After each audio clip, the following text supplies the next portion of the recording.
Welcome everyone to our last session for the Focus on the Americas 2023. My name is Gabriela Nunez from the Inter-American Development Bank. I want to thank you for joining us today. Today's program includes speakers in both English and Spanish, so kindly select the language that works best for you. First, I would like to invite Franz Rojas, Head of Water and Sanitation for CAF, to give us some opening remarks and tell us about the current context in Latin America and the Caribbean.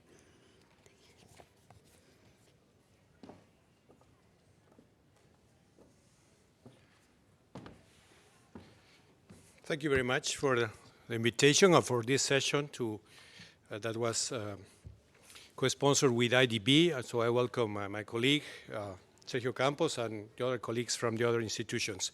Because there's a translation, I'm going to speak in English. Hopefully, if you want or you prefer to listen to in Spanish, so you can use the headphones to switch. I celebrate this event because we've been working and we've been discussing a lot about financing and ways of innovating financing.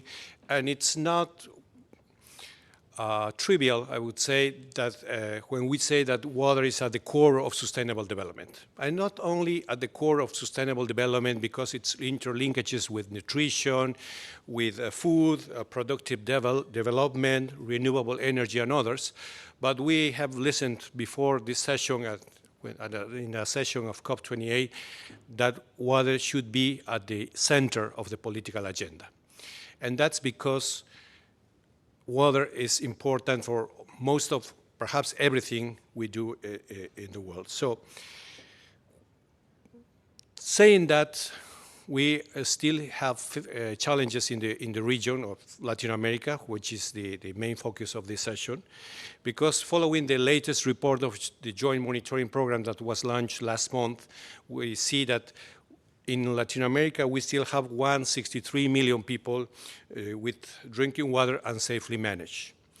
And the amount is almost the double, 330 million with sanitation unsafely managed, and the wastewater that it's untreated is around 60%, perhaps 55%. So the challenges remain very huge.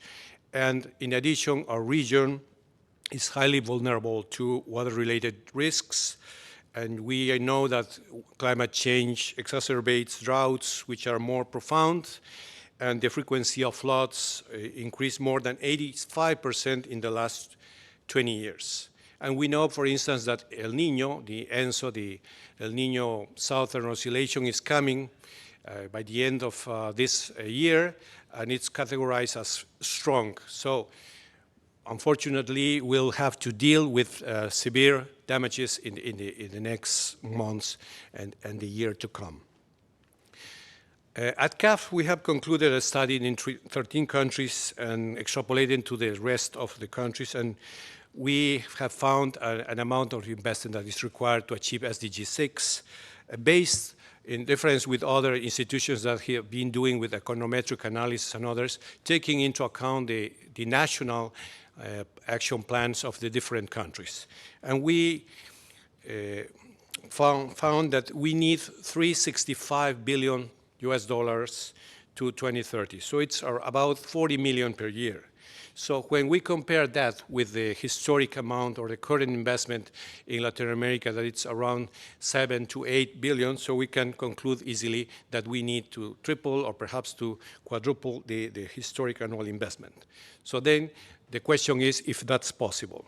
And let me share just three concepts on that. Yeah, is that possible? First, we know that we have to be more efficient with current investment. So it's related with demand project approaches that I understand some of the case studies we're going to share is going to talk about to let us postpone new water intakes and water dams or water transfers. The second one is to increase financing to bridge the gap. Not to fill the gap, but to bridge the gap. But it has to deal with enabling environment, also with capacity, and we also need to accelerate the pace. So, for instance, there are some innovative, or not innovative, but new trends of how to accelerate the pace. For instance, at CAF, we have delivered a project preparation program in order to accelerate and to have final designs in order to investments. But we need more. But we need more not only to be efficient and to increase the investments, and we need additional financing, and that's why we need not only coming from the IFIs, but perhaps with other institutions like public development banks, and also try to attract the private investment either as PPPs or blended finance coming from commercial banks or public development banks. And at the end, we also need, the third one would be to optimize solutions for current or increased investments, and it has to deal with nature-based solutions that could be cheaper or could be complementary to gray infrastructure, and also to promote circular economy, for instance, to promote water reuse instead of building new dams or new water transfers in order to have water security for this region. So these are the three messages: to be more efficient, to increase financing with different, innovative, and attracting new actors to the field, and also to optimize solutions. And at the end, I would say that innovation is not a matter of technology only. It has to deal with institutions, with financing, with governance, and many aspects of innovation. So I welcome you to be here and wish you a great session. Thank you.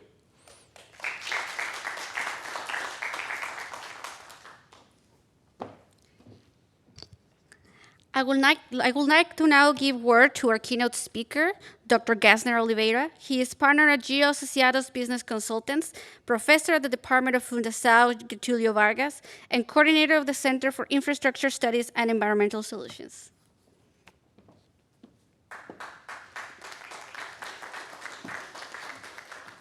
Thank you very much. It's a great honor to be here and participate in this session. I will talk about three points which relate to the very insightful words that we had from Mr. Rojas. The increasing importance of public-private partnerships, the importance of the design of contracts, in particular performance contracts in water and sanitation, and the importance of water and sanitation for mitigation and adaptation to extreme weather, especially for vulnerable communities. So those are the 3 points. For the public-private partnerships, before talking about that, I will mention the enormous gap of water and sanitation in Brazil. Not everyone has access to treated water. Almost half of the population does not have access to sewage collection, and almost half of the wastewater generated is not treated. So this gives you, and we have 40% of water losses in distribution. Those numbers should be enough to show the importance of increasing investment. And the gap, talking about the investment gap, is enormous in Brazil. According to official data, we would need to have an annual amount of approximately 45 billion reais of investment, and we have less than half of that amount. So we have to double it, showing the importance of bringing more capital and more sources of capital in nature, in different types of financing.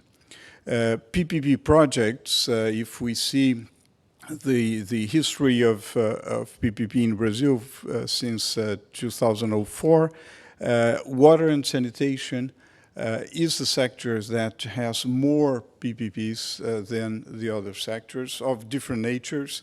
I will not go into detail. But I will underline the importance of performance contracts in water and sanitation projects. Let me talk about a particular project, the Novo Rio Pinheiros, a program in São Paulo, in the state of São Paulo, in the city of São Paulo. Pinheiros River is a major reference in Brazil. You can see this in the last century, how the river was a major reference for the population. It got, in many decades of pollution, it got very polluted, and now it's beginning to show very good signs of better quality of water. One of the reasons one of the contributions was performance contracts. Sabesp, the water company of the state of São Paulo, has experience in performance contracts in different regions of the city.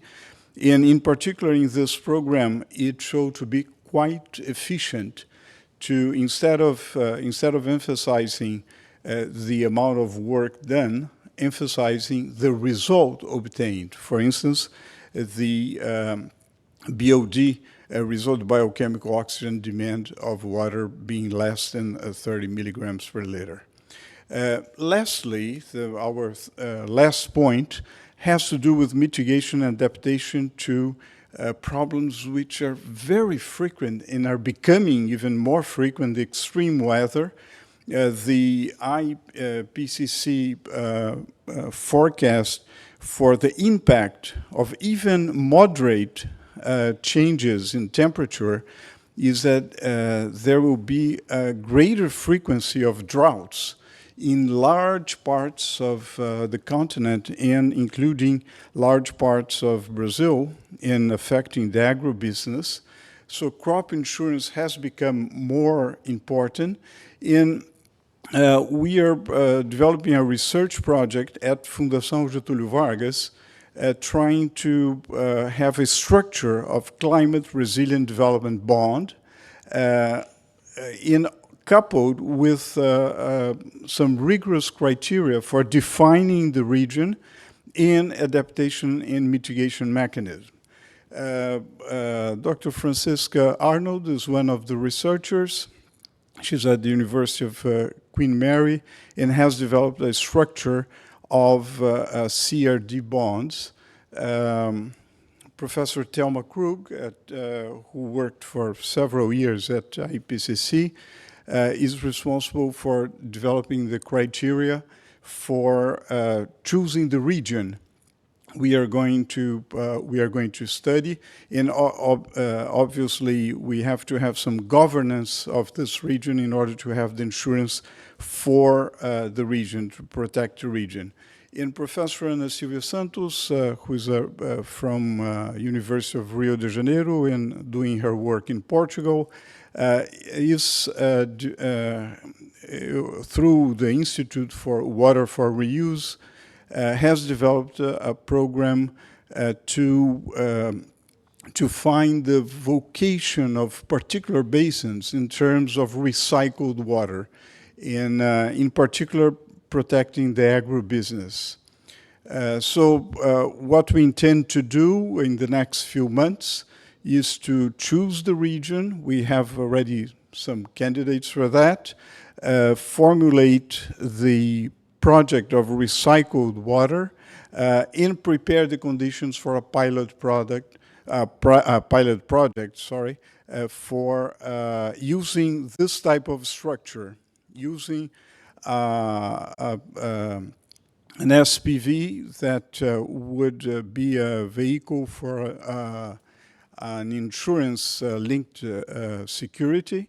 In that would, if we have the right project in terms of loss prevention with recycled water, we hope to reduce risk and therefore, for the same return, obtain more capital and more funds to the project. At the same time, if we have a rigorous way using IPCC data and other databases, we would be able to find a municipality or a community that could be protected from extreme weather conditions.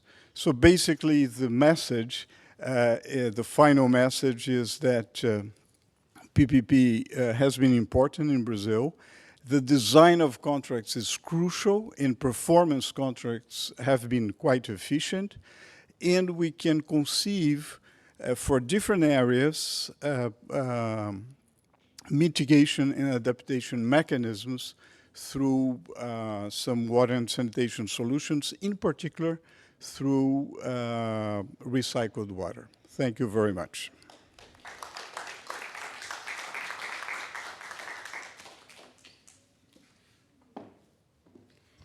Thank you, Gesner. We look forward to hearing more about your experience during the second half of this session. Our program today is divided into two sections. A series of case studies reflecting innovative financing experiences throughout the region, followed by a high-level panel discussion with our selected experts to tell us more about what it means to do innovation in financing. For our first case study, I would like to welcome our first speaker, Carla Bertocco, partner at Mauá Capital, who's joining us online from Brazil. Okay, so thank you for the invitation. It's a great honor to be here, even virtually, with you guys today. And I'm glad that I can take advantage of some of the slides that were presented by Mr. Jesner to us today to start talking about the financial structure we prepared and we created here at Mauá Capital. I will just ask the technical guys to help me with the presentation, and we should start talking about the main goals that we have today in Brazil, taking into account the new regulatory framework, as Mr. Jesner has already highlighted. So what you can see from this slide is that we still have more than 90 million people without sewage collection in Brazil today, and even 34 million people without potable water in a daily basis. And the problem is that this difference is even more accurate. You can see it's stronger in both North and Northeast regions in Brazil that usually receive less investment here in Brazil. And we also have a huge target for reducing water losses from 40% to something around 25%. We can go to the next slide. And here is the main goal, the main point that brought us to this sector to work with the water and sanitation. So in general, our supply chain, and this is the main message today, we have, in order to be able to increase the investments, as Mr. Rojas has just said in the beginning, we need to bring all the ecosystem together. It's not something that is feasible being done just for the public-owned companies like we have here in Brazil and that are in charge of more than 80% of the services provided. And for the private concessionaries, we need all the supply chain, the EPC companies, the companies that produce equipment, materials to come together. And what you can see from this slide is that in general, those companies, they were used to have an average of investment, at least here in Brazil, around 15 billion reais, something around $3 billion each year when you take from 2006 up so far. And that it has been increasing a little bit when we started to have a major private participation from the auctions that we had in 2021. But the problem is that if we take into account the big numbers that come from the studies, we have to go from 15 billion reais to something around 60. And if we take into account the even more updated numbers, because we didn't invest in 2021 and 22 what we were supposed to invest, it would go higher up to something around 80 billion reais. This is huge, a huge gap. And not only for the concessionaries to raise capital, to be able to execute this CAPEX, but also for the supply chain.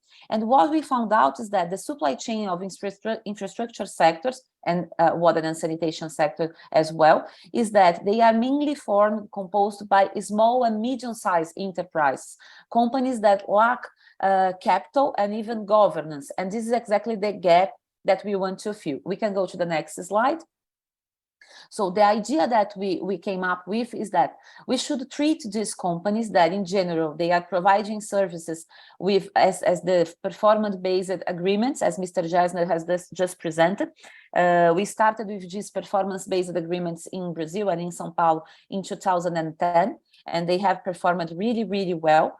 But the problem is that when the concessionary hire those companies, they pay in installments up to 5 years, and they wait for those companies, the EPC companies, to do all the construction work to reach the goals, and then they pay a bigger amount. So all those companies, they need the money upfront in order to invest, to reach the performance, and then they are able to receive in installments all the values coming from the concessionaire. So we saw these receivables as a great collateral to provide money for these companies.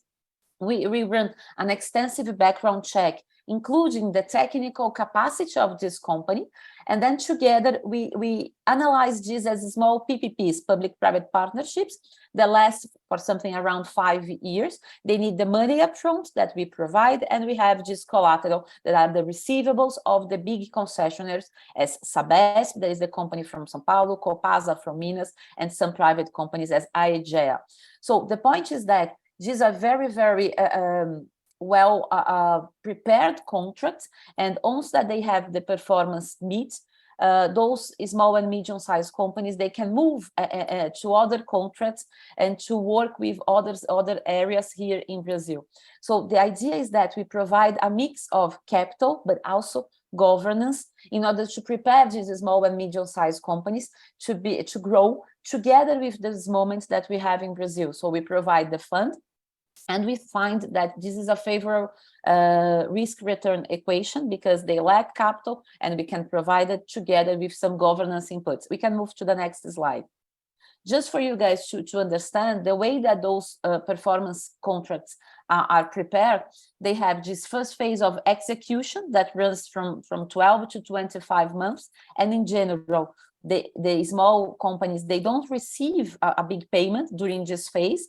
And then after they conclude, they start to measure the performance. For example, fighting water loss, you are supposed to reduce in 25%. So during this time, they will check if you have reduced the water losses in this amount, and then they receive all the payments. We have another contract, we can move for the next slide, that is very common today, that we call the contract as a service. It's something like we use Uber, but we don't buy the car. So it's the same that we have with the companies. So they want to contract the services, but the company that will provide these services needed to buy the equipments, to put everything in place to start providing these services. And again, they will receive the payment in installments. So what we found was that those guys, especially the EPC companies and small companies that provide materials and equipments, they lack money and support. And then together with our sponsors, we provide credit, but we also provide governance. We can move to the next slide. So we have created this receivable fund. We have this junior investment coming from family offices here in Brazil that want to invest in the water sector. And then we have the support of IDB together with the senior investment. And we are talking to other multilateral entities that work in Latin America in order to reach 500 million reais for this fund, first fund, that is the first one of its kind, in order to provide both credit for small companies in order to make them grow together with this moment that we are experiencing in Brazil and growing together, and also taking advantage and being able to provide services in other parts of the country, because today they stay in the south and southeast part of the country. We think that it would be very, very important that they expand their activities, but they will also only do that if they have money and also have governance. So this is something that we believe it's a new way to work with the supply chain, and this is something that is very important, and align the incentives both of the concessionary, the public policy, and the contracted, the EPC or the industry that was hired. I believe those are the main points that I wanted to show you guys today. I believe it's the next slide, the last slide. Thank you. Thank you, Carla. Next, we have Mario Velasquez, Country Director for Water for People in Guatemala. He's also joining us virtually. Kindly note his presentation will be done in Spanish. Gracias. Buenas tardes, buenos días. Un gusto poder compartir con ustedes hoy día la presentación que tengo acá. Si me ayudan proyectando, por favor. Muy bien, Guatemala es un país con el 33% de cobertura forestal. Para ayudar a proteger y mantener los bosques, se han creado dos programas de incentivos forestales. Uno que es un programa de incentivos forestales para pequeños poseedores creado en el 2010 y el programa ProBosque creado en el 2015. Todos estos programas tienen como fin último mantener la cobertura forestal, pero también promover que se puedan establecer nuevos bosques a través de plantaciones forestales.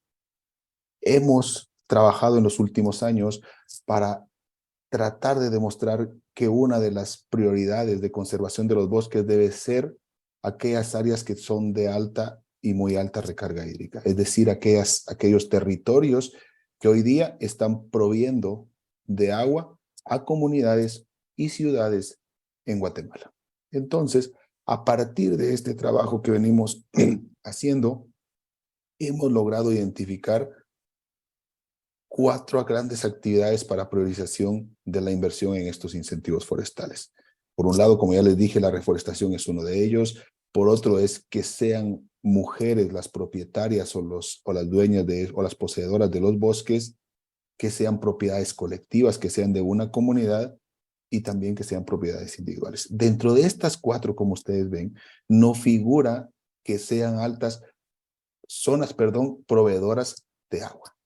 Entonces, a partir de un trabajo que venimos haciendo y venimos demostrando en Water for People, en 4 municipios rurales de Quiché, hemos mostrado que hay zonas de alta recarga hídrica que proveen de agua a comunidades y a ciudades, y que esta característica de proveer agua debiera de ser una de las checklists para priorizar la inversión de estos incentivos forestales. Lo hemos hecho, hemos venido trabajando con los colegas del Instituto Nacional de Bosques, pero nos hemos encontrado con 2 limitantes que tienen estos programas. Por un lado, la demanda que hay de los programas de incentivos forestales, sea para reforestaciones o para proteger bosques, es mucho más alta que la oferta que puede haber o la disponibilidad de fondos que puede haber desde el Estado para poder incentivarlos. Y luego, que hay pocos recursos o conocimientos de parte de las poblaciones para poder acceder a estos programas de incentivos forestales. Otro que hemos encontrado es que si bien el programa ProBosque tiene dentro de su priorización algo relacionado con tema de agua para ciudades, el programa de incentivos forestales que está destinado directamente para poseedores no lo tiene. Y las poblaciones rurales normalmente son poseedores, no tienen un título de propiedad sobre los terrenos que ellos tienen. Pues esa es una limitante también que afecta bastante para que las personas puedan ingresar a estos programas de incentivos. Finalmente, también hemos encontrado que ellos pueden tener una buena disponibilidad de poder ingresar, pero la limitante de área empieza a ser también importante para ellos. No pueden ingresar más de 15 hectáreas, aproximadamente 37, 38 acres, no pueden. Si tienen una área mayor a esa, no pueden ingresar al programa de incentivos forestales, y eso es una limitante. Si me dan el siguiente, por favor.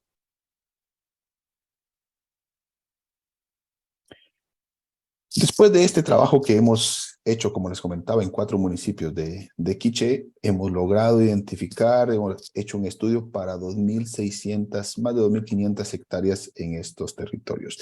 Y eso ha logrado movilizar para esos territorios rurales comunitarios alrededor de 6,5 millones de dólares que han logrado llegar a los bolsillos de las personas que hoy día tienen un bosque que dentro de él hay una fuente de agua, por ejemplo.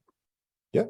Entonces, hemos mostrado también que estos territorios están perdiendo bosque y que si no canalizamos los incentivos forestales hacia estos territorios, los bosques que hoy día existen en unos años más ya no van a estar, y entonces con eso puede reducirse la disponibilidad de agua para las familias.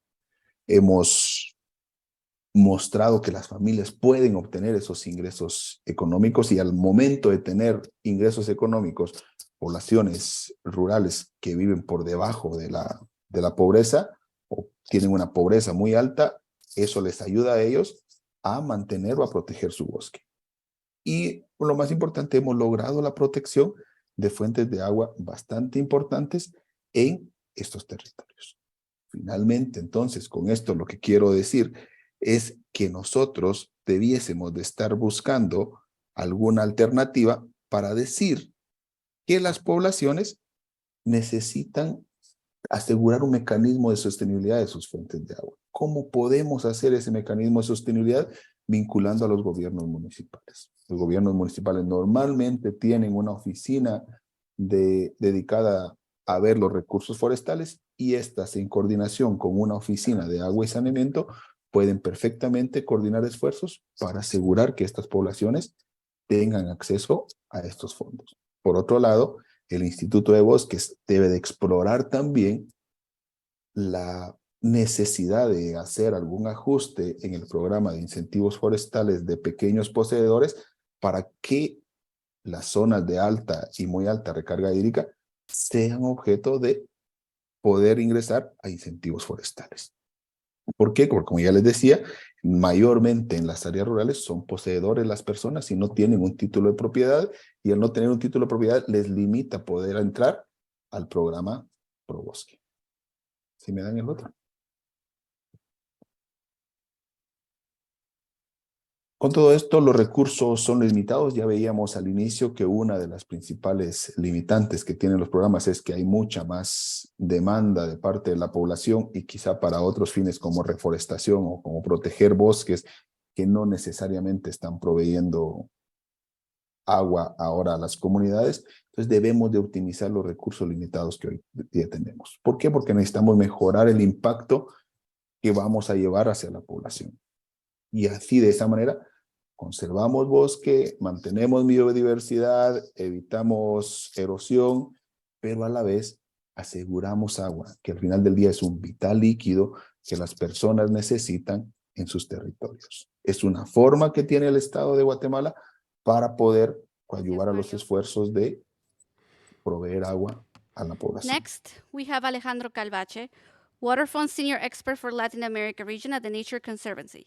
His presentation will also be done in Spanish.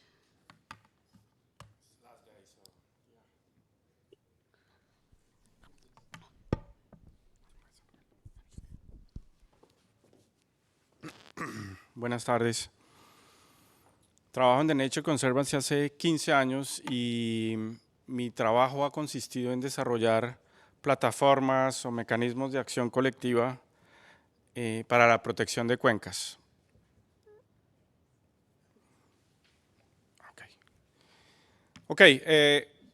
Creo que esta discusión quedó zanjada hace muchos años y esa discusión básicamente es si la infraestructura gris o la infraestructura verde, cuál es mejor, cuál es más costosa, cuál va primero. Creo que esto ya no se discute. Creo que la conclusión de esto es, lo mencionaba Franz en su introducción, cómo hacemos esta relación funcional y óptima.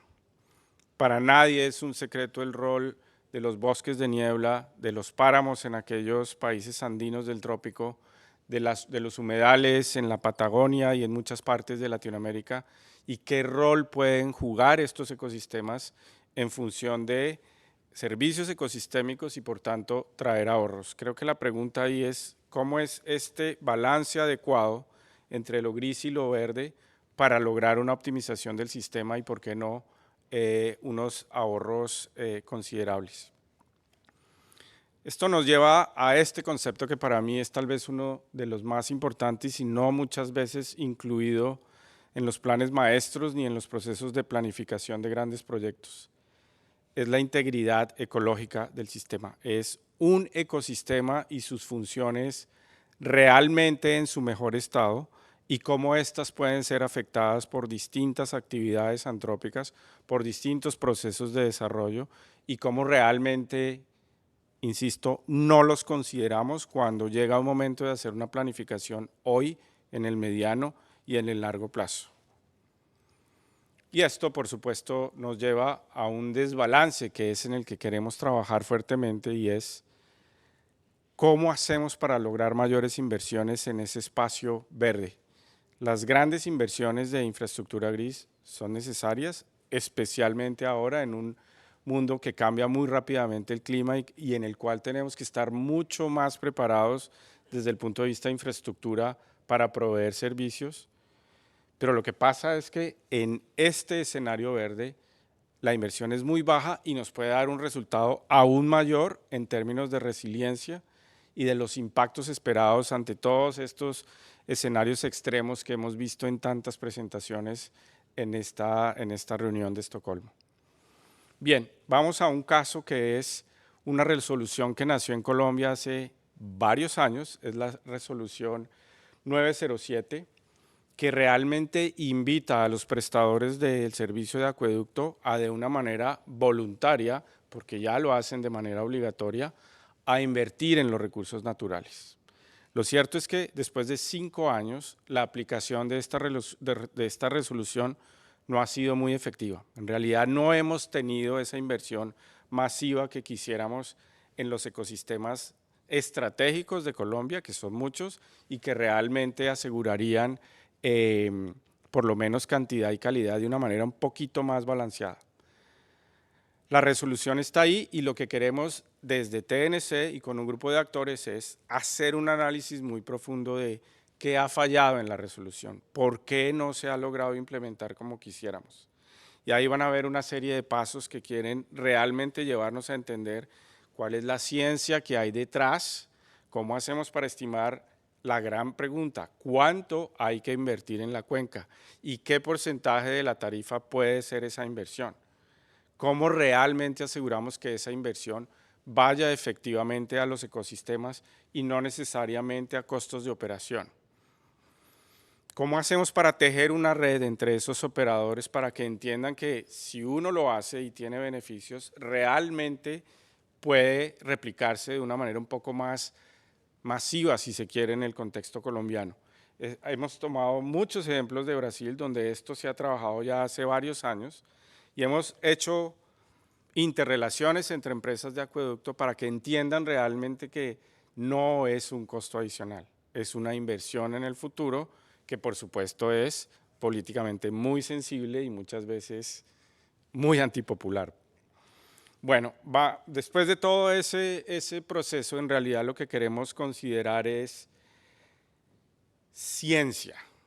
TNC es una organización basada en ciencia y creemos que tenemos las herramientas necesarias para construir un caso en el que estimemos de manera adecuada el cuánto, el dónde y el por qué. Lo segundo es las capacidades de las empresas prestadoras. Ellos tienen un mandato muy específico que es proveer agua, proveer un buen servicio, pero no necesariamente una capacidad técnica de entender la funcionalidad ecosistémica que lo rodea. Redes y, por supuesto, casos exitosos para que sean replicados en un contexto primero local y después nacional. Creemos que esa es la manera de avanzar. Y finalmente, llevar esto a los reguladores. Queremos hacer casos donde se muestre que un regulador evidentemente va a hacer un mejor trabajo al balancear mejor las inversiones en la conservación de cuencas de una manera, digamos, mucho más eficiente y armónica, como nos lo mencionó Franz. Muchas gracias.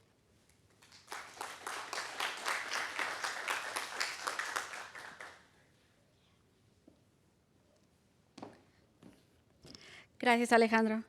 For our final case study, we have Maria Apostolova, Regional Project Coordinator for the Amazon Cooperation Treaty Organization. Please note that this presentation and the rest of the session will take place in English.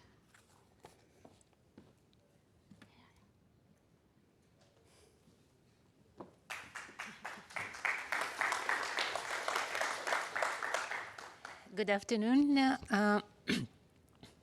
Let me see. My presentation is from a slightly different perspective since it focuses on financing for regional transboundary cooperation. And this implies some additional challenges and conditions that need to be in place in order to mobilize funding and execute it successfully. As one colleague in a previous session said, you need to spend $1 million to spend $1 billion. And I think for the Amazon, this is kind of underestimated. We really need to set the enabling environment. And this is where regional basin organizations have an important role to play.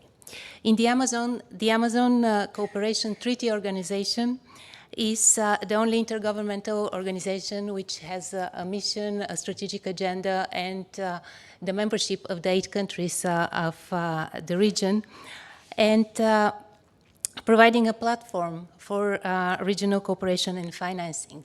This month in Brazil, the presidents of the Amazon countries met and signed the Belém Declaration, which is a document of more than 20 pages setting regional objectives and common commitments on issues relevant for the Amazon, also expanding the areas of work of the organization and institutionally strengthening ACTO. To facilitate the implementation of this new ambitious agenda, the declaration also envisions the establishment of a financial mechanism aimed at Amazon cooperation to ensure the means of raising funding and financing resources from different sources, including sources from the member states, international cooperation, development banks, and other donors. Also, the declaration invites the development banks of the member states to work in an integrated and concerned manner for a sustainable development of the region and through the formation of a green coalition. In terms more specifically for water, the declaration strengthens regional cooperation through the establishment of an Amazon network of water authorities of the ACTO member countries, which was created in Belém. So the agreement mandates and institutionality behind this declaration are part of this 1 or 10 million of strengthening the enabling environment for financing and executing regional incentives and projects. As you know, the Amazon is the largest basin with covering an area of more than 6 million square kilometers and a strategic reserve of water, also a climate regulator. It contributes, the Amazon River contributes 20% of the freshwater river flow into the ocean, and also there is a complex and huge aquifer system below and flying rivers above. Shared between the 8 Amazon countries, the region is home to more than 50 million people, among which 420 indigenous people. The region presents significant socio-demographic gaps when compared to the non-Amazonian areas of the countries, which are considered middle-income countries and therefore are not priority for development assistance. But this is not the case for the Amazon region as such, which needs a targeted development financing, including to improve access to water and sanitation and meet the SDGs 6 and other related SDGs. To address this huge challenge, the 8 countries signed the Amazon Cooperation Treaty in 1978, and in 1998 created the Amazon Cooperation Treaty Organization. The work of the organization is guided by the multi-thematic Amazon Cooperation Agenda, which has further been developed in through regional strategies on issues such as water, biodiversity, forests, and others.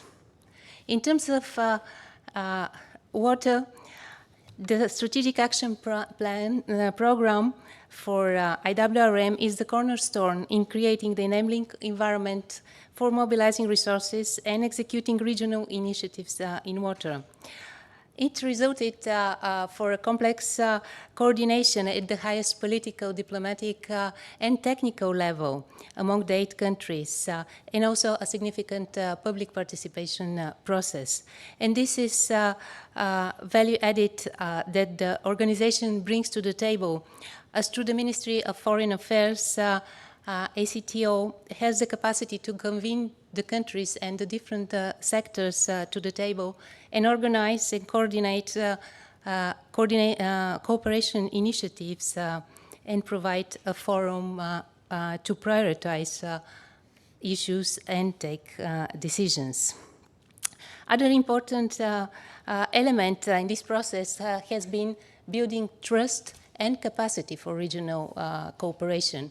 At the beginning of our first water project, we had a question from the countries, where is my million? And regional cooperation is not about dividing the money, but working towards regional objectives. In this sense, today we have moved and the countries are looking towards, for example, a regional monitoring network, which is being established at the organization. In this context, ACTO has facilitated access to international cooperation resources, promoted South-South cooperation, and also has innovated and advanced in generating strategic partnerships with and alliances with partners such as IDB, UNEP, GIZ, CAF, UNESCO, and many others. More recently, the organization has been promoting incentive-based conservation financing in selected countries through projects which will be shared as experience among all the countries. And also looking forward to a new project with the IDB and GCF, which includes blended finance. Well, here you can see some of our projects and partners with the different kinds of financing. I understand I don't have time, so I would like to invite you to visit the Amazon Regional Observatory and our water situation room, where all the outputs for our projects will be available or interoperated too. And this is online and also functioning in our headquarters in Brasilia. To finish, I would like to say that in order to advance basin-wide sustainable water management, adaptation to climate change and achievement of SDGs, we need regional cooperation in both national and regional financing. In this sense, ATCO provides the enabling institutional and governance environment for the cooperation between the 8 countries, and the Amazon needs resources proportional to dimensions of its extension and the challenges it faces. Thank you very much.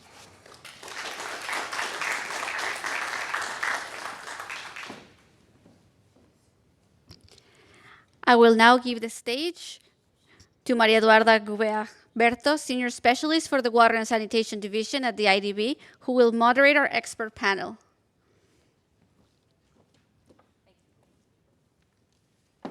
Thank you, Gabriela. Good afternoon, everyone. So following the presentation of successful cases of innovative finance mechanisms that address the main challenges and solutions to creating environment of sustainability in the water and sanitation sector, I'll moderate a roundtable discussion on the topic innovations in finance. So I'll begin by presenting and inviting the panelists to join me. So Todd Gardner is the Director of Cities for Forest and WRI's Natural Infrastructure Initiative. Todd, welcome.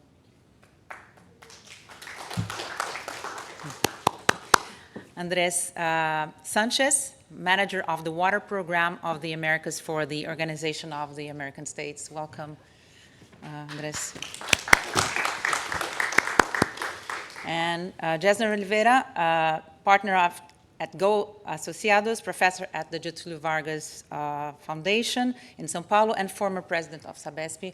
Welcome, Jesner. Okay, so let's start this roundtable. Thank you for your participations. So we'll have 2 rounds of questions. So let's begin our first round of questions. I'll turn to Mr. Gartner, the first question. So give you the microphone. So in your perspective, what does it mean to utilize innovative financing mechanisms, and what is their importance? Yeah, thank you. And huge thanks to the IDB and the other conveners for the invitation. Innovative finance is critical. You look at many of the case studies that we just saw, and you see the level of investment that's going to be needed to provide water security, waste management, and the like over the next several decades. And to me, when I think about innovation, it means doing things differently, making new mistakes, and really focusing on the pace, the scale, and the impact that is needed to get from where we are to where we need to be. And if you break that down and tie it to finance, starting with pace, throughout this conference, we've heard a lot about all of this money is sitting on the sidelines, and there's not a pipeline of projects. And so what is that magic middle that can connect those two pieces? And without major investment in project preparation, we are never going to close that gap. And how do we think about blended finance mechanisms that really build in the preparation phase into the investment structuring? And that is really where the concessionary capital and the philanthropic opportunities can come in and complement the market rate approaches. That preparation phase is going to be critical if we really hope to move these projects from small-scale ideas to something that is realistically bankable. In terms of scale, it's going to be all about policy reform and flexibility. We felt extremely honored to be working with the IDB to help them update their natural capital strategies in their 5-year country strategies. And how do we think about nature as a complement to green infrastructure? Without that sort of platform in place, we are never going to get to the scale needed to meet our endeavors. And finally, impact. Right now, we really don't know what we're accomplishing. We need to make major investments in monitoring, evaluation, and learning so that we can continue to make new mistakes, innovate, and get to where we need to be. Thank you very much, Todd. That's very insightful. So now next question goes to Andres. Please, how can in your view, how can innovative financing mechanisms be tailored and effectively applied to foster cooperation and sustainable management of transboundary waters in Latin America and the Caribbean? Thank you, Eduarda, and thank you for the conveners and to IDB for bringing us here. I think that the right answer to that is we don't know, but we have an idea. The idea is not ours. The idea builds upon what Maria was saying about the Amazon and the importance of the ecosystem, and then it's also from the Americas. If you think of the Americas as a continent, and we call it the estructura ecológica principal of the continent, is 42 million or square kilometers. The Amazon basin is 6 million of square kilometers. So we have tried to put all those pieces together in order to try and seek partners that will come with us into the workshop, into the tarea of trying to de-risk investments into borders. As long as you get closer to the borders, investment is riskier and investment is harder to get. And we have identified with IDB, with TNC and the water funds an opportunity in a way to see if we can pave in order to decrease or diminish the risk.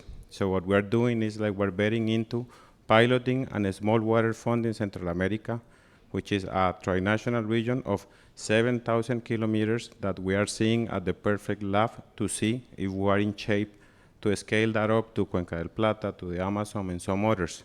We do see that as a strategic investment. So it's not a business of a bank to invest, but it is rather a responsibility to promote stability, strengthen institutions at the borders that will secure the water for our peoples, but also will be in shape to address different and multidimensional issues that promote water cooperation, peace, and of course the sustainable development of our peoples at the borders that are usually rural and are usually, I wouldn't say forgotten by our countries, but our countries do not have the capacity because of the frameworks that are there. So the answer would be is that we have the idea of creating a framework in which we believe is going to be the future. Thank you very much. Excellent, Andres. Now, Mr. Jesner, how can vulnerable communities be protected against extreme weather events such as droughts and floods through climate resilience bonds, and how water for reuse and green drainage may help? Well, Eduarda, I think that we know that we'll have extreme weather. There are many, many vulnerable communities. The problem is how can we bring more capital and how can we bring different types of investors to buy something that will help ensure those vulnerable communities. Thinking about that, we thought, well, first of all, we need to know which regions will have a high probability of having extreme weather. In particular, as I put on the slide, having droughts. I think that if we apply good models for that, and there are good climate change models, we can somehow find those regions. At the same time, we have to mitigate and to reduce the risk. Therefore, with the same return, we will get more capital.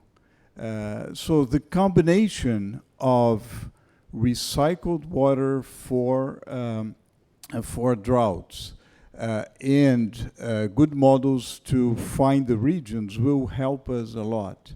What strikes me is the underdevelopment of the insurance industry in Latin America in general, in Brazil in particular. And I think that that has a lot to do with lack of models in order to manage risk. And if we have good models, good water and sanitation projects, we can also attract investment from green funds, philanthropic funds, besides investors who will find that, well, it makes sense. If I know very well the region, if I know my risk, and if this is mitigated, it makes sense. So we can bring more capital. Thank you. Sure it does. Thank you. So now we'll go to our second round of questions, and I will ask Todd to answer this other question. So in your perspective, what are the challenges and opportunities that water utilities and other actors in the sector face to access capital from innovative mechanisms? Yeah, that's a great question. And I think one of the biggest challenges to date has been the Grand We's inability to articulate a clear business case. We've really focused at discrete project level and not holistically how these various projects can be aggregated at the city level, how we can have better subnational and national level collaboration to really set the stage for bankable projects. Some of the cases that we heard and examples that were shared are showing that we're starting to get over that hump and really being able to prove that upfront investments truly do have a strong return on investment, especially when we're looking at blended finance approaches that bring in different return expectations. We just launched a report both in Belo Horizonte and in Bogota looking at restoring those watersheds to reduce sedimentation and improve water security. And in both cases, there was a pretty substantial return on that investment. But it will take flexibility on the regulatory side, on the planning side, and some willingness to take some risks. I would say right now we are over-focused on the financial risks of uncertainty, but we know what the status quo and business as usual is going to get us, which is more of those disastrous pictures that we saw in those various presentations. So we are increasingly able to show that the finances make sense. There's pilots happening across the region and frankly across the globe that prove that this stuff can work on a pilot scale. Are we able to take it to that next level and truly address these challenges at a meaningful level. We shall see, but I think the enabling conditions are starting to fall into place. Great, thank you, very interesting. So next question goes to Andres. Andres, can you tell us a couple of specific examples of financial mechanisms in transboundary water that you're working on? Thank you, Eduarda. So, well, the first one is the Trifinio one that we have already developed the feasibility study. Things seems to be okay, but now we're going to start working with lawyers and so on and so forth just to check if the trinational institution has the capacity and also the bylaws, which is pretty much a treaty, to embrace the investments and see how that can be perceived as a low-risk investment for the partners. We'll have news next year, hopefully, but that's the pilot. And then at a bigger scale, we're working with KfW, IDB, and CAF into thematic bonds with the Green Bond Partnership. And what we have asked them is, like, based on these investments, to de-risking investments into transboundary regions, that we can work with them specifically into building capacity in diplomats that work with water and with forest, so that we can make them to understand the structuring of green bonds, the taxonomy of yellow bonds, so that they can start working internally with their ministers of finance and so on to try to identify how we can accelerate that discussion between the ministers of finance, so that we can internally de-risk the investments, so that we can try to accelerate the framework. So those are two examples. Next year, hopefully we'll have some complementary answers. That's wonderful. We're looking forward to listening to them. Mr. Jesner, that's the last question for you. So you mentioned your experience in São Paulo with the performance-based contracts. After a decade of its implementation, is there any room for improvement? There's always room for improvement. I think that perhaps 10 years ago, or even more than that, we wrote a manual for performance contracts being used for reduction of water losses. And what we found is that there's a mindset in many concessionaires, in many contractors, that resist to focusing on results and using performance contracts. I was telling Eduarda that I visited several companies in municipal departments, and I would talk to the legal division, and they would say, "No, we've never done this. Better not try it." So I would say that there's a lot to do in terms of dissemination, in terms of changing the mindset, in capacity building, in order to have a good baseline. I think that's crucial, to have a good baseline, because after all, we are talking about results. And if you are talking about giving money against results, you have to, which results? So very good indicators, very good, a very good baseline, and I think that a lot of capacity building and dissemination in a dialogue with the legal community. I think that that's very important in order to diminish the resistance to this type of contract that I found very, very efficient in the municipality of São Paulo and many other places in Brazil. Thank you very much. So now we are in the end of this roundtable. Unfortunately, I would like to thank all the three panelists for sharing their experience, their thoughts and insights. So now I will pass the floor to my colleague Gabriela to carry on the Q&A session. Thank you.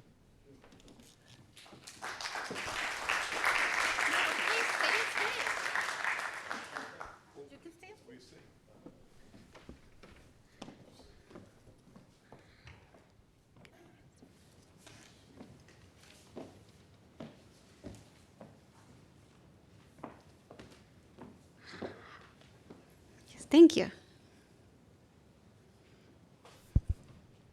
you. Thank you very much for the excellent presentation. My name is Saad Ali. I'm from Palestine.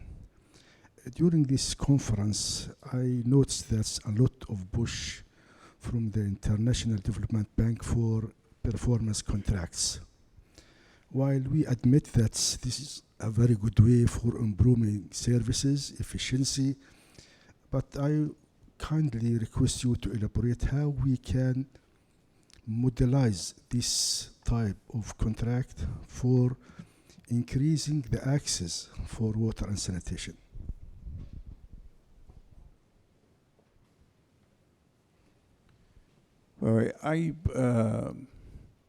Basically, the challenge here would be to set some targets in terms of access. In the example I gave had to do with the quality of water, but here, if I understand well, has to do with certain targets in terms of achieving certain results in terms of access to water. So it would be necessary to set very clear indicators of which goals to achieve in how much time, and then part of the remuneration would be fixed. In part, there would be a bonus in terms of achieving access to water to as many people as set in the plan. The sooner the better. So to have a bonus to achieve the targets earlier or at the time considered socially desirable. So I think that would be key for this type of contract.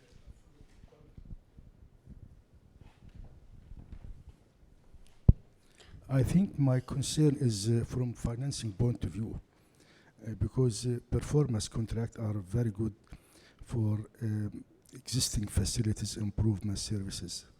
And this is, or in reducing energy, etc. But when it's come to the access, specifically in the sanitation, this will require huge investment, which might be not attractive for the private sector. I want you just to, in this direction.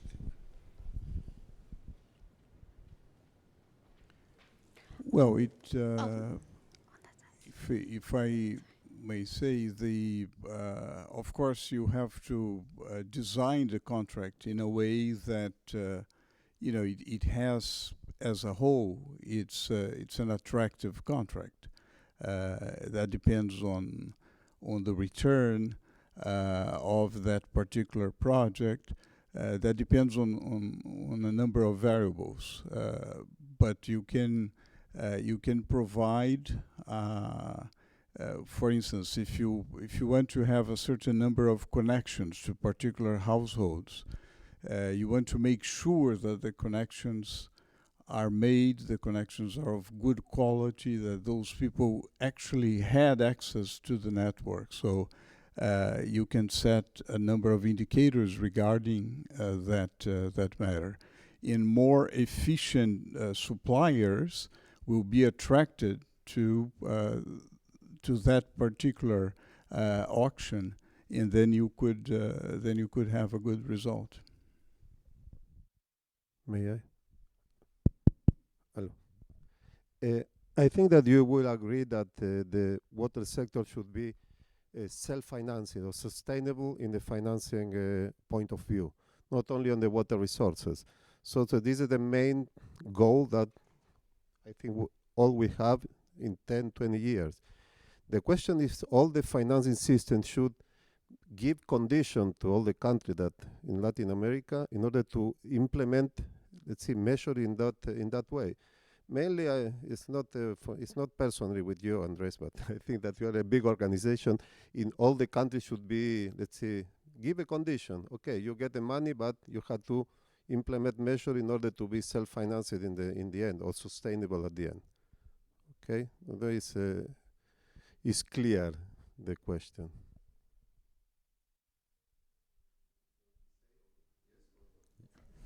Well, the answer is that that is not competence of the Organization of American States. Is actually competence of the Inter-American system through the Inter-American Development Bank. If I would like to jump in from my knowledge, I would say yes, but it is complicated. But that would be my.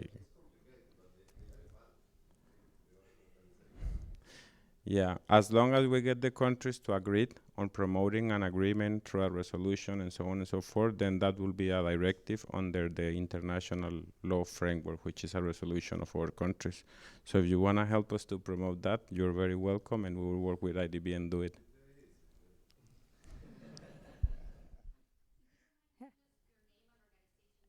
I'm Amelia Wenger. I work for the Wildlife Conservation Society. So I work in a lot in Melanesia, Papua New Guinea, Solomon Islands, Fiji, where for the most part there's no utility and people are not paying for water, but their water resources are still really under risk, especially from illegal logging activity, legal and illegal logging activities and mining activities.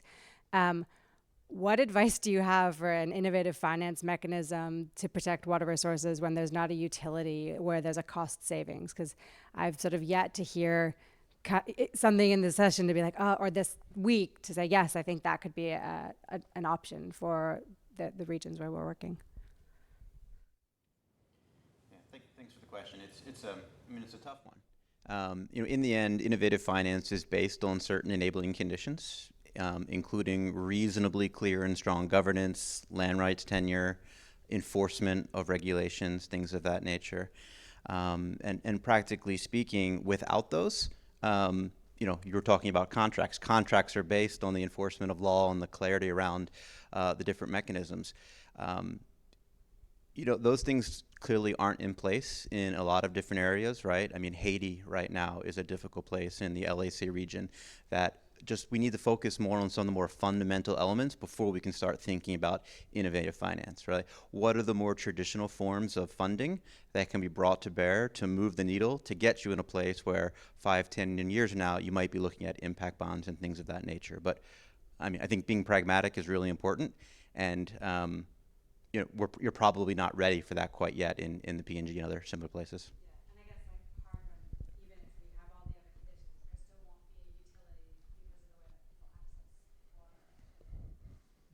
Yeah, if I might complement that answer, I think that there are many options. From the Organization of American States point, is like we have some instruments that we use. We call it in economics interconnected games. No? How do you promote change through different things that are related to environment? So for example, under the security pillar of the OES, the Commission for Transnational Organized Crime, we have a program that is focused into chasing money laundering with natural resources, included mercury, oil, and coal. So we have identified that there is a correlation into tracking the money that is laundered through illegal activity on natural resources and the protection of the basins. We have a pilot in the Amazon and has been very successful, and those things are very innovative.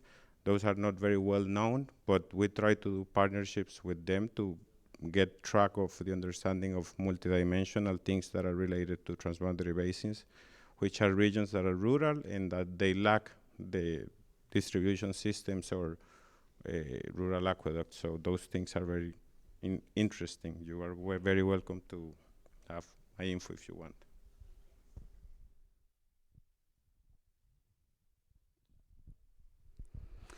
Hi, my name's Lizzie. I work in Peru for a very small NGO called IDEA in the Andes. I was interested to hear you talking about insurance and saying that the insurance industry is underdeveloped, perhaps because of modelling, a lack of modelling. I was wondering from the other side whether you think that communities are ready to invest in insurance schemes, whether you think there's some preparation that needs to happen at a community level to persuade people that that's a good model as well. Thank you very much for the question. I think you touched a key point, is that people have to be prepared for that, and the community has to be prepared for that. So one has to be able to conceive some type of insurance for the whole community, with a special attention to poorer people and people who are very vulnerable to extreme weather. That's the whole objective of this research project. Actually, we want to prepare the conditions for a pilot project that will have to do with governance. We somehow will have to prepare the community to have some funds so that they can buy an insurance, and somehow those funds hopefully will come from blended finance, and there will be enough funds in order to have a robust system with some kind of subsidy to poorer people who will not, at the moment, they do not have the means to buy the insurance.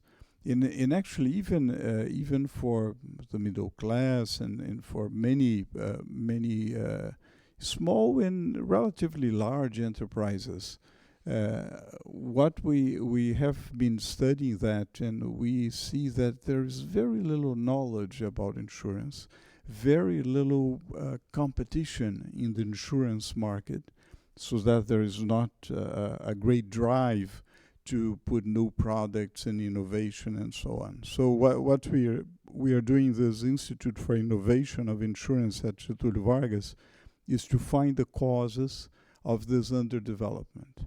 And we see that there's a good path in terms of bringing more capital in that way. A couple of really exciting innovations in the insurance space related to innovative finance and kind of disaster risk management, some coral reef and hurricane insurance products in the Mexico region. In California, near where I live, there's a lot of wildfire insurance plays that are going on. Both them serving as an investor for some of these programs, because they see, both a non-correlated return to where they hold their premiums, and also if they can do good now, less likely to have payouts on the back end. Of course, contextualizing that to the Andean region is going to be more complex, but I do think we're seeing some lessons that can be deployed.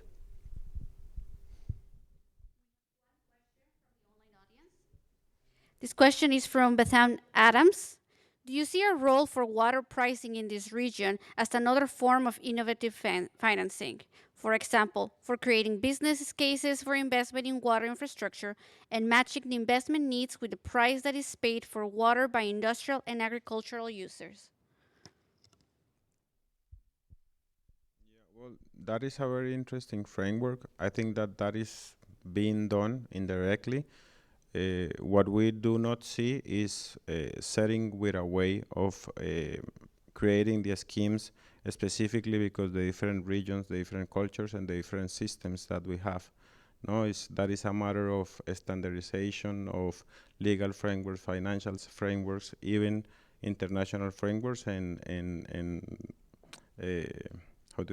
external relations policies. So I think that in general, most of the countries agree in something similar, but getting all those laws and all those frameworks standardized in order to promote that is complex. So the answer is yes, it makes sense, that's the way, but taking into consideration the different conceptions, perceptions, bequest values, and all those sort of things, and then we adapt each of the frameworks with the regions that are aligned and the different settings and context.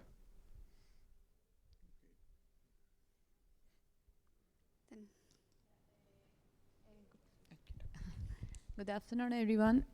My name is Diana. I'm a PhD student. Basically, I want to ask you if do you know some mechanisms that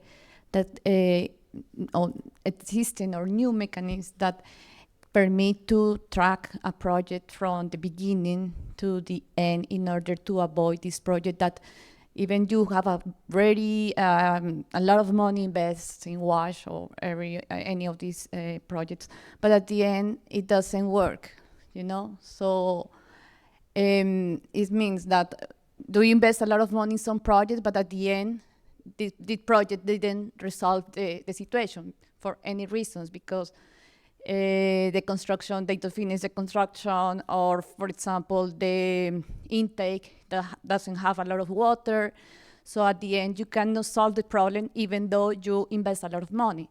And maybe the 1 year later, again, you invest in the same project and again and again. So it's a big problem that's happening in our countries in Latin America. So I don't know if there is a economic incentive, or mechanisms to improve the situation in order to don't do again and again the same investment in some projects that maybe already you some people ask money for that the same project or similar project or in the same region, let's say. I think this is one of the most important points for public policy in Latin America, and I think that we should really give attention to that part of assessing and evaluating very carefully in developing a methodology to assess whether a project has been successful or not. Of course, different financial institutions have their models, but in terms of public policy, I see that in Brazil we are beginning to have that assessment of impact of particular projects at the regional level, or projects of a particular type of some segments of infrastructure. And in terms of water and sanitation, I think that we have a sample of projects which were developed under a program called PAC. It's a program for accelerating growth in Brazil. In an institution called Trata Brasil has a study of works that were not concluded for different reasons. And there are different categories of problems. What led to failure? And we learn a lot from that. We usually learn a lot more from failure than from success. It's a human being type of... and I think that perhaps you want to look at this study. There are, unfortunately, more than 100 projects which were not concluded for several reasons. And then very often lack of a good project, initial project, sometimes bad planning in terms of financing. There are several reasons, but I think it's a crucial point that we have to implement in our institutions, both private and public. Right now, there's a lack of incentive to share what didn't work. At the World Resource Institute, every year we have what's called the Fail Fest, where you're supposed to bring your biggest failure and present it to the entire institute. And whoever is able to show not just the biggest failure, but what they learned and what others can learn and how you can incorporate those findings into your next project, actually wins 10,000 flexible dollars to use towards their next project. I share that because I do think there is an opportunity for philanthropies, potentially even for MDBs, to think about incentives to do a better job, to share what's working and what's not, so that those next investments have a higher likelihood of being successful. We have about 1 minute left, so I just wanted to ask our panel here if they have any quick words that they want to share with the audience. Bigger, better, faster. There's a lot of risk in this space, but there's even more risk if we don't add some flexibility and some innovation to what we're trying to do, blend different colors of money. Otherwise, we're never going to accomplish our goals. Yeah, from my standpoint, it's just like sometimes the best answer is like, we don't know, but we have an idea, no? That's the first thing for innovation. And in financing, is something that is going to change the development of our world and the fight against climate change and the stability of our planet. I would emphasize the resistance to innovation. the resistance in society to innovation in general, and the role of the organizations here, of IDB and all the organizations, to disseminate innovation. In talking about performance contracts, for instance, I think that this dissemination, discussion, learning from failures, and so on would be very helpful. Thank you. Another round of applause for our panel.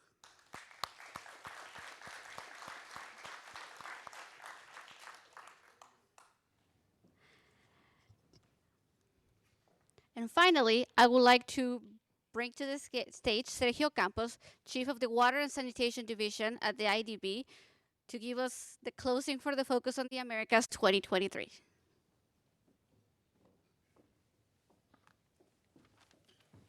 Thank you so much, Gavi. Well, we come to the end. It's been a wonderful week. We've learned a lot. We had, again, the opportunity to share what we're doing in the region and learn what other regions are doing in their regions so that we can bring that knowledge to our region. I think that's one of the gifts that CIWI provides us, and we're very thankful for that. It's been a long journey, this one. We've organized more than 12 sessions in which we have dived into innovation, financial innovations, natural capital innovations, learning from other sectors innovations, social innovations, and technical operations. Some of the few takeaways that throughout the week we can highlight on financial innovation, not only working in sustainability, but self-sustainability, but also due to climate change, the need to allocate resources for emergency response. Many of our countries in Latin America are highly in debt. They are facing the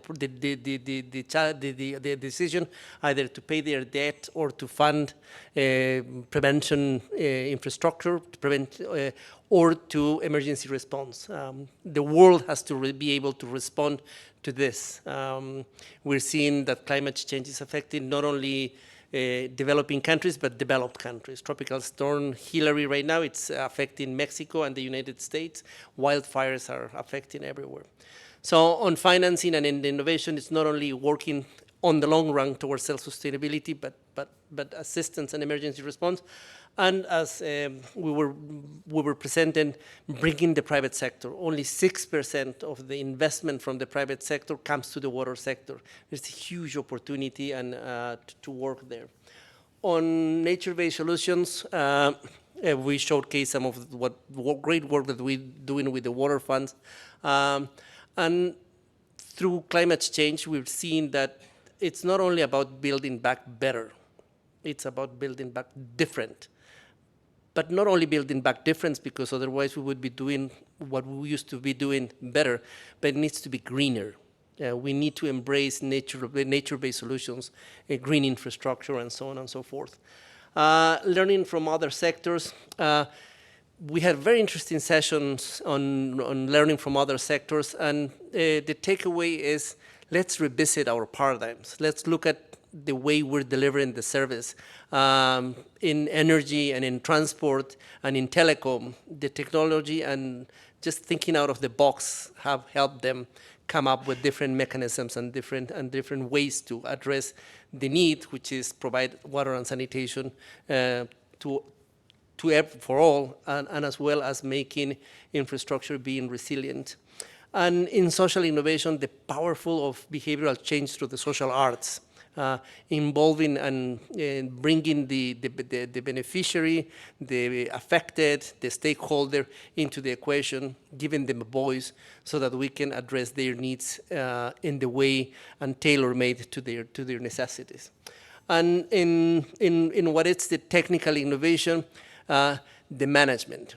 If we do not ensure that innovation is embraced and sustainable in the long term, it's going to be the shining star that shows up or sheds some light and then goes away, and then we're going to be in the same place we were before, or probably even worse with climate change. So the importance of the management of the innovation, the governance of the innovation, the need to revisit the existing governance that we have in the sector, these are just some of the highlights of the things that I've heard coming up of the different sessions. And with that, I want to thank all of you for having come to Stockholm, for having taken the time to come here to be present, to share your questions, to all the presenters for having prepared the presentation, for making the points that you were making, and to the online audience for tuning in and for following the Water Week. It's been a pleasure. Again, we've learned a lot, we've shared a lot, and hope to see you next year here in Stockholm again. Thank you very much.